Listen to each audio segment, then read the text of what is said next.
안녕하세요. SK증권 이호석입니다.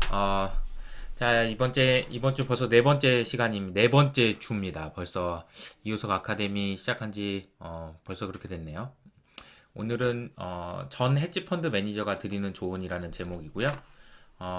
첫 번째 시간입니다. 그래서 지난주 퀴즈, 정답자 발표하고, 그리고 저희 여러 댓글을 굉장히 많이 달아주세요. 최근에 많은 분들이 응원도 해주시고 좋은 말씀 많이 해주셔서 정말 감사드리고요. 그래서 힘이 됩니다. 요즘에는 이게 취미생활이 댓글을 보는 게 취미생활이 됐어요. 그래서 다 일일이 다 댓글을 달아드리지 못하지만 항상 좋아요와 하트를 누를 수 있도록 그렇게 노력을 많이 하고 있습니다. 어쨌든 응원해 주셔서 감사드리고 또 그분들 중에 댓글 달아주신 분들 중에서 제가 이제 소개를 해드리고 싶은 두 분이 계셔서 그 내용을 또 한번 좀 오늘 좀 말씀드리면서 오늘 이번 주에는 어떤 얘기를 할 건지 얘기를 해보도록 하겠습니다. 자, 우선은 제가 이제 그 연말에요, 그 한국경제에서, 기사가 나왔는데, 2020년 보고서를 결산했더니, 전체 보고서 조회수 상위에, 비대면 뉴딜 이런 게 들어와 있다라고 하면서, 보고서입니다. 전체 보고서 중에서, 요렇게 세 개가 제가 쓴 겁니다. 어, 이게 뭐 20등 안에는 5개가 들어있어요. 그래서 어쨌든 제가 썼던 그 보고서가 많은 분들이 읽어주셨다. 그 중에서 SK 이호석 급락장 대처 정확한 예측 이렇게 얘기를 해주셨는데 사실 급락한다라는 것도 얘기했지만 너무 많이 급락한다라고 얘기했던 지금도 이제 뭐라고 하시는 분이 있죠. 그 뭐 배경 설명은 제가 드린 적 있습니다. 네, 참고해 보시면 좋을 것 같고 그리고 이제 사과의 말씀도 드린 적 있습니다. 뭐 어떤 분들은 이제 그 얘기 아직도 지금 하시는 분도 있는 것 같아요. 어쨌든 근데 제가 말씀드리려고 하는 건 그 얘기가 아니고 그 전 헤지펀드 매니저가 드리는 조언이라는 제목의 그 보고서가 사실 급락하는 과정에서 다른 말들 많이 할 수 있잖아요. 그래서 이제 이 내용인데요.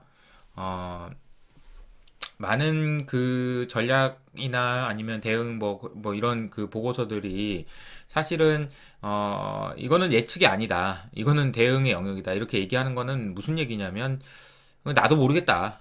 이런 얘기거든요. 그래서 저는 그게 아니고 어떻게 대응하는지도 좀 말씀을 드려봐야 되겠다. 근데 그거는 애널리스트로서 드릴 수 있는 말이 아니니 전 헤지펀드 매니저로서 드리는 조언을 한번 말씀드려보겠다라는 식으로 해서 이제 여러 가지 이제 얘기들을 좀 했고요. 사실 이제 그 내용에는 공매도 제한이 걸린 상황이었습니다. 그때 처음으로 이제 공매도를 제한한다라는 얘기가 나왔는데 그러면은 어떤 주식이 좋을까라고 생각해 보면 공매도를 하고 있었을 거 아니에요? 그럼 공매도를 제한하게 되면 새로 공매도를 못 하게 되니까 기존에 가지고 있던 공매도는 최대한 아껴 놓으려는 그런 생각을 하게 될 가능성이 높다라는 거고 실제로 그렇게 되니까 대신에 이제 주가가 오르면 공포심에 질려가지고 숏 커버를 할 수밖에 없다. 자, 이런 용어들이 다 어렵기 때문에 이번 주는 이런 용어들을 설명할 겁니다. 숏 커버를 할 수밖에 없는데 그렇게 되게 되는 숏커버를 유발할 수 있는 종목들이 뭐냐라고 생각을 해보면 사실은 밸류에이션에 대한 합의가 없어서 시장에 합의가 없어서 주가가 오르더라도 할 말이 없는 주식들 이런 주식들이 많이 올라갈 것 같다라고 말씀을 드렸고 그게 이제 뭐 대표적으로 이제 무형자산이나 아니면은 제약바이오나 뭐 이런 것들 얘기 말씀드렸는데 뭐 뒷걸음치다 이제 맞은 거죠.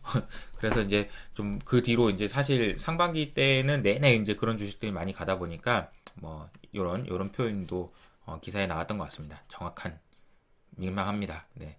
뒷걸음을 쳤는데 어, 이번에는 그 퀴즈 관련 공지사항은 지난주에 말씀드렸던 거랑 같습니다. 포기하지 마시고 80% 이상 80점 이상 입니다.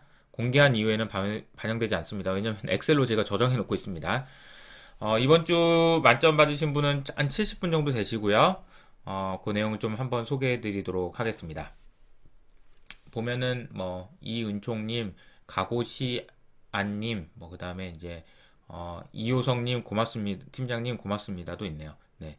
유병우님은 제가 아는 분인데 이분은 제가 아는 분 아니죠. 네. 많은 분들이 응답을 해주셨습니다. 네. 감사합니다. 네, 그래서 이번 주에도 퀴즈 풀이를 해봐야 되겠죠? 퀴즈 3 하면은 이제 여기에 이제 표시가 나옵니다. 그래서 요걸 누르면 이제 엑셀로 바뀌게 되고요. 자, 이제 이름을 써주세요. 뭐 400분 정도 응답을 해주셨고요. 매크로를 봐야 되는 진짜 이유는 주식 투자의 성공 여부에 매크로가 항상 이런 얘기 좀 안 맞잖아요. 항상은 아닐 뿐만 아니라 가장 큰 영향을 주지도 않습니다. 제가 매크로는 왜 봐야 된다고 얘기했죠? 쉽게 말해서 왼손은 요거 있잖아요. 거들 뿐. 왼손은 거들 뿐이에요. 그러니까 매크로를 봐야 되는 이유는 위기 상황인지 아닌지만 체크하시면 되는 거지. 매크로를 가지고 주식으로 돈 벌겠다 이런 접근보다는 바투목으로 버시되 매크로는 위기 상황인지 아닌지만 판단하시는 것이 어떻겠냐. 이렇게 이제 말씀을 드린 겁니다. 제 말이 100% 맞는 건 아니지만 제 생각은 그렇다는 겁니다. 아니 매크로 담당 애널리스트가 그렇게 얘기하고 있다니. 다른 매크로 담당 애널리스트 분이 보시기에는 쟤 뭐야? 이렇게 생각하실 수도 있어요. 자, 2번은요. 매크로 변수를 예측과 대응으로 영역으로 나눴을 때 예측할 수 있는 것에 올인해야 된다. 예측이 어렵고 대응할 수밖에 없는 것은 연준 정책의 방향이다. 아니죠?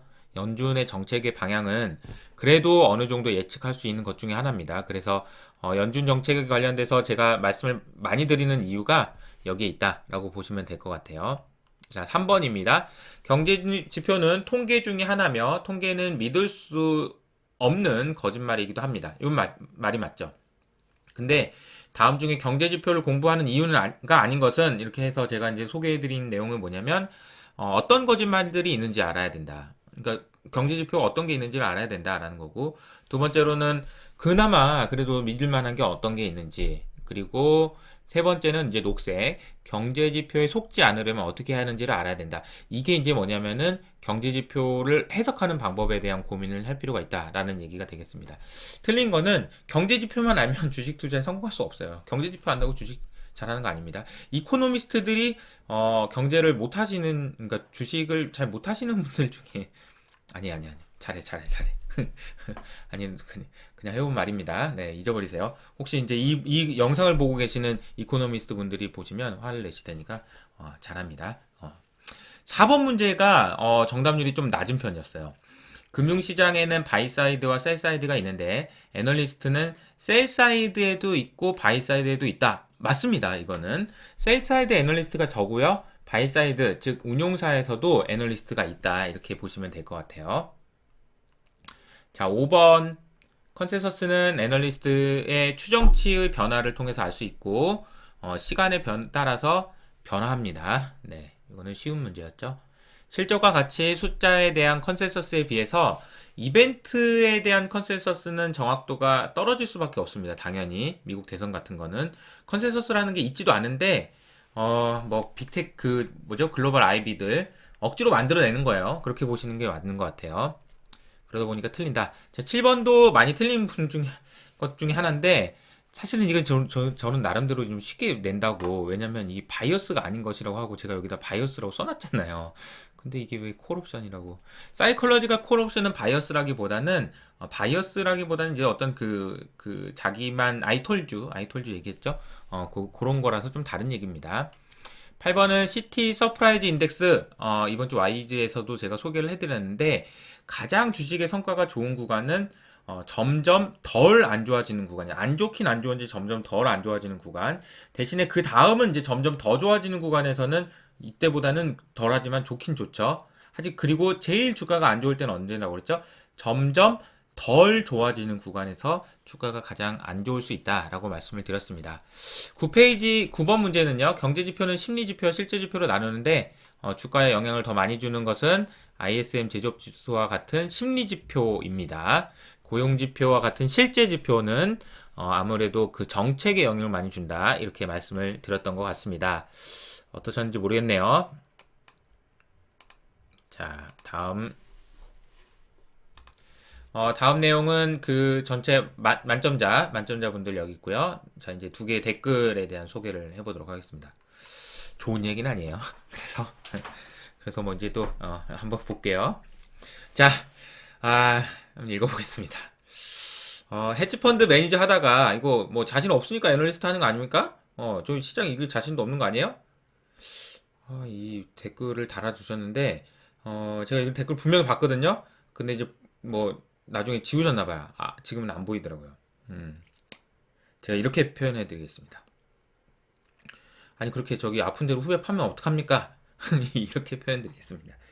제가 헤지펀드 매니저가 어떻게 됐는지, 그리고 이제 어떻게 운용을 하고, 같은 팀장님하고 같이 어떻게, 같은 형인데, 참고로 이분이 조만간 제 채널에 참여할, 얼굴을 비춰줄 가능성이 좀 있습니다. 참고로. 예.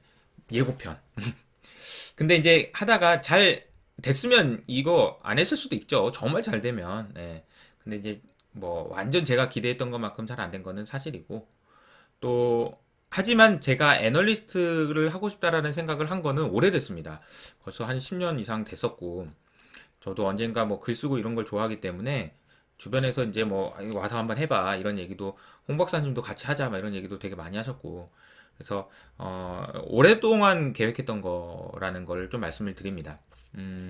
그렇지만 뭐 말씀하신 대로 뭐 예, 뭐 자신 없는 건 아니에요. 자신 없는 건 아닌데 그래도 뭐 잘했으면 뭐 지금 여기 와서 애널리스트 하겠습니까? 뭐 그런 말도 틀린 말은 아니다.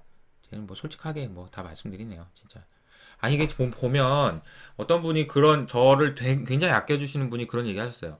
효서가 너 이게 만약에 운용 그 애널리스트 하면서 이렇게 전망하잖아. 전망하다가 틀려도 절대 틀렸다고 얘기하지 마. 그러는 거예요. 그래서 아니 틀리면 틀렸다고 얘기하지 왜요? 그랬더니 이제 그 형이 이제 얘기하는 게 아니 한번 틀렸다고 얘기하잖아. 그럼 넌 틀린 애널리스트가 돼. 그리고 다시는 시장에서 너를 안 찾아. 이렇게 얘기하시더라고요. 음, 되게 고민을 많이 했거든요. 그래서 제가 틀린 거, 제가 뭐 영상에 보시면 제가 잘못한 부분에 대한 그 반성 이런 것도 올린 거 있잖아요. 보신 분도 있을 거고 못 보신 분도 있을 텐데 저는 그렇게 생각 안 합니다. 제가 무슨 뭐 펀드 매니저로 성공했기 때문에 그 성공했다라는 이력을 가지고 여러분한테 애널리스트로서 신뢰를 주고 싶은 생각은 없어요. 그리고 제가 맞추는 걸 가지고 여러분한테 신뢰를 주고 싶은 생각도 없습니다. 왜냐면 틀리면 다 떠날 거잖아. 제가 이제 여러분한테 신뢰를 줄 수 있는 방법은 계속해서 제가 강조해서 말씀드리지만 솔직함입니다. 그냥 저는 솔직하게 계속 말씀드릴 거예요. 안 좋아 보이면 안 좋아 보인다. 좋아 보이면 좋아합니다. 틀리면 틀렸다. 그게 사람 아닌가요? 어떻게 사람을 다 맞춰요? 그럼 말이 안 되는 거잖아. 그래서 저는 계속해서 솔직함으로 밀고 나갑니다. 제가 H 펀드 매니저로 성공했기 때문에 이 성공한 경험을 살려서 여러분한테 알려드리니까 이것만 저만 따라하시면 100% 돈을 법니다. 이런 거 안 해요. 저는 그럴 수 없습니다. 됐죠? 예, 이 정도면 된 것 같습니다. 두 번째 댓글이 좀 더 충격적인 얘기인데, 이효석 씨 저기 그 잘못된 길로 주린이들 인도하고 있는 겁니다. 마치 보수 기독교의 목사님처럼 본인 스스로는 맞다라고 생각하고 있겠지만 잘못된 길로 인도하고 있는 겁니다. 큰 문제 있습니다. 이렇게 말씀을 해주신 분도 있습니다. 이분하고는 저도 통화도 했고 저도 진정성 있게 말씀을 해주셔서 잘 듣고 고민을 많이 했습니다. 근데 이 말씀을 해주신 게 저한테는 정말 큰 도움이 됐던 것 같아요. 왜냐하면 계속 반출을 하게 돼요. 왜냐하면 제가 말씀드리는 것이 여러분한테 안 좋은 영향을 줄 수도 있어요, 분명히. 그러니까 저는 이 말씀을 해주신 분은 굉장히 그 가치 투자를 하시는 분인데, 가치 투자를 하시는 분 입장에서는 제가 이제 말하는 뭐 전략이나 이런 부분이 못마땅하실 거예요. 이거 뭐 뭔가 맨날 새로운 거 있다라고 얘기하는 사람들 별로 안 좋아하시고, 그리고 이제 새로운 거 있다는 거 안 믿어. 어차피 다 세상은 다 똑같아. This time is same 이런 거죠. 그래서 이제 저도 생각을 한 게, 이게 내가 잘못하는 거 아닌가 이런 생각합니다. 그 생각을 하는 게 되게 반드시 필요하다라고 저도 보고 있고요. 그래서 저도 고민을 많이 하고 있다라는 것을 말씀을 좀 드리고 싶습니다. 두 분이 이걸 보고 계실지 안 보고 계실지 모르겠습니다. 어쨌든 저는 그런 생각을 말씀드렸고요. 제가 헤지펀드 매니저가 됐던 과정에 대한 얘기도 오늘은 좀 말씀을 좀 드려보려고 해요. 여기 이제 홍콩인데요. 제가 이제 그 처음에 직장 생활은 기업은행에서 했다고 말씀드렸고 중간에 이제 코리안리라고 하는 제가 생각하는 금융업계에서 가장 좋은 회사 중에 하나라고 저는 손꼽는데, 그래서 제가 이제 주변에 이런 말을 하거든요. 우리나라에 있는 금융회사가 모두 망하면 모두 망하고 마지막까지 남아있는 회사는 아마 코리안일 겁니다. 이렇게 말씀드릴 정도로. 그리고 너무 좋은 회사였습니다. 근데 이제, 아마 조만간 출연하시게 될 수도 있는, 저랑 같이 일했던 그 형이 저랑 같이 이제 홍콩으로 가서 같이, 스탠리 해변에서 낮에 이렇게 맥주를 딱 한잔 하면서, 교수가, 우리 한번 해보자! 이래가지고, 그럴까요? 그래가지고 이제 시작하게 됐습니다. 그 과정에 대한 얘기도 참 뭐 할 말이 많아요. 어쨌든 그러니까 이제 뭐 그리고 이런 저런 이 야경이 보이는 이 곳에서 저기 이제 홍콩에 있는 저 집 사자 막 이래가지고 그러니까 이게 아까 말씀하셨던 요거 있잖아요. 요거 뭐 그 홍콩 집 샀으면 지금 안 하겠죠. 홍콩에 있겠죠. 뭐 못했으니까 이거 맞습니다. 그 말씀을 좀 드리고 싶었습니다. 그러니까 헤지펀드 매니저를 했던 경험. 근데 제가 이제 4년 동안 했는데 여러 가지 면에서 저한테 그 도움을 많이 줬는데요. 첫 번째는 저의 그 한계를 알게 된 것 같아요. 무슨 말이냐면 같이 했던 형이 저한테 항상 얘기했거든요. 야, 너는 스스로 너의 한도를 너무 제한해. 더해도 안 죽어. 이런 얘기 진짜 많이 했거든요. 야, 근데 진짜 내가 그때는 진짜 얄미웠어요. 아니, 여기서 더하면 나 죽을 것 같은데? 근데 더해도 안 죽더라고요. 놀랍게도. 그래서 진짜 안 죽고 지금 여기 살아 있습니다. 두 번째는, 제가 말해도 너무 웃기네요. 두 번째는, 숏을 해봤는데, 터졌을 때 그 느낌을 알았다는 게 저는 제 인생의 가장 큰 도움 중에 하나인 것 같아요. 헤지펀드 매니저를 하고 나서 숏을 했는데, 숏으로 터져보잖아요. 정말요, 이거는요, 이게 지금 제 손에 막 땀이 줄줄 나요, 정말. 주식이 들고 있는데 빠지는 거랑은 비교할 수가 없습니다. 지금 손이 줄줄 나고요. 막 뒤에 식은땀이 막 나고 막 어떻게 해야 되지? 어떻게 해야 안절부절 못하고 막 난리 납니다. 진짜 장난 아니에요. 그 빅숏 영화 보셨죠? 요즘에는 이제 테슬라 숏 하셨다고 지금 그분도 아마 전전긍긍하실 텐데 진짜 힘듭니다. 그래서 근데 그 숏으로 깨진다는 것이 어떤 의미가 있는지를 저는 너무나도 잘 알기 때문에 자꾸만 롱숏이란 전략을 통해서 여러분 시장과 소통을 하고 있는 거거든요. 잘 모르시는 분들이 롱숏이라고 얘기하는 거는 감이 없을 거예요. 아마도 저보다는 없을 겁니다. 잘 아시겠지만, 이론적으로는 아시겠지만. 그 손 삐죽삐죽 흘리고 정말, 쭈뼛쭈뼛 하는 그 느낌을 아셔야 되거든요. 그래서 이제 그런 내용들을 좀 오늘 말씀을 드려봤습니다. 오늘 보니 여담만 하는 것 같네요. 그래서 마지막으로 제가 오늘 꼭 하고 싶은 두 가지 얘기를 마지막으로 말씀을 좀 드리겠습니다. 첫 번째는요. 저의 도전은 아직 끝나지 않았습니다. 헤지펀드 못했으니까 애널리스트 하는 거 아니냐? 근데 저는 애널리스트든 펀드 매니저든 투자의 세계에서 제가 해야 될 일이 아직도 많이 있다고 생각하고요. 아직도 공부할 게 너무 많습니다. This time is same이 아니고요. 매번 시장은 바뀌고, 시장에서 바뀌어서, 남들보다 조금 더 빨리 공부해서 시장에 알려드려야 할 게 지금도 굉장히 많다라고 생각하고 있습니다. 그래서 저의 도전은 아직 끝나지 않았다. 그리고 여러분들한테 아카데미라고 말을 만들어서 시장에 이렇게 얘기해드리고 좋은 정보들을 제공해드리고 교육이라는 단어를 통해서 시장과 소통하는 거 이건 저한테 굉장히 큰 비전이자 목표입니다. 그래서 저의 도전은 아직 끝나지 않았다. 이 말씀 하나 드리고요. 괜찮은 말인 것 같은데. 두 번째는 저는 아직도 진화 중입니다. 계속해서 저는 진화 중입니다. 근데 왜냐하면 제가 진화 중이라고 단언컨대 말씀드릴 수 있는 이유는 뭐냐면요. 제가 잘 모른다는 거를 저는 너무 잘 알고 있어요. 저는 잘 몰라요. 시장을 아직도 저는 잘 모릅니다. 그래서 무슨 시장을 아는 것처럼 이렇게 얘기하는 거는요. 정말 좀 아닌 것 같아요. 저는 아직도 시장을 잘 모르고요. 그래서 저는 누구한테든지 배우고 싶어 합니다. 그래서 모른다는 얘기를 하는 것에 대해서 두렵지 않고요. 좀 창피하긴 하지만 어쨌든 지금도 많이 배우고 있습니다. 많은 분들을 통해서 배우고 있고 많은 그 책들을 통해서 배우고 있습니다. 그래서 이 얘기를 제가 이제 말씀드린 게 이제 메타인지잖아요. 저 스스로를 잘 알고 있습니다. 그래서 저는 계속 진화하고 있다. 이런 말씀을 좀 드려봤습니다. 오늘은 이제 저에 대한 얘기를 좀 많이 말씀드렸는데 원래 이제 그 수업 하다 보면 교수님이 수업하기 싫으면 쓸데없는 얘기도 많이 하잖아요. 오늘은 그런 시간 중에 하나였다라고 생각을 하시면 좋을 것 같고 이번 주에 그래서 제가 이제 공매도 관련된 얘기를 많이 할 건데 관련된 질문들을 제가 받았어요. 그래서 받았더니 공매도 자체에 대해서 잘 모르시는 분들이 많아요. 그래서 내일은 공매도라는 것이 어떻게 이루어지는지에 대한 얘기까지 자세히 설명드리고, 그리고 이제 대차 거래는 뭐고 공매도는 뭡니까? 공매도는 없는데 대차는 왜 이렇게 늘어납니까? 뭐 이런 얘기를 하시는 분도 있더라고요. 그래서 이 내용도 설명을 드리도록 하겠습니다. 그리고 공매도가 순기능이 있다고 하던데 그게 뭡니까? 이런 얘기도 좀 하셔서 이 내용도 원래는 제가 준비를 안 했었는데 이 내용도 포함시키겠습니다. 그리고 롱숏 전략은 어떻게 하는 건지 이것도 궁금하신 것 같아요. 그래서 그러면 내일 이렇게 해서 공매도에 대한 내용들, 그리고 순기능이 뭔지, 그리고 롱숏 전략은 뭔지 이런 내용들을 이번 주에는 좀 설명드려보도록 하겠습니다. 그래서 헤지펀드 매니저였던 이호석 애널리스트였습니다. 오늘은 여기까지입니다. 감사합니다.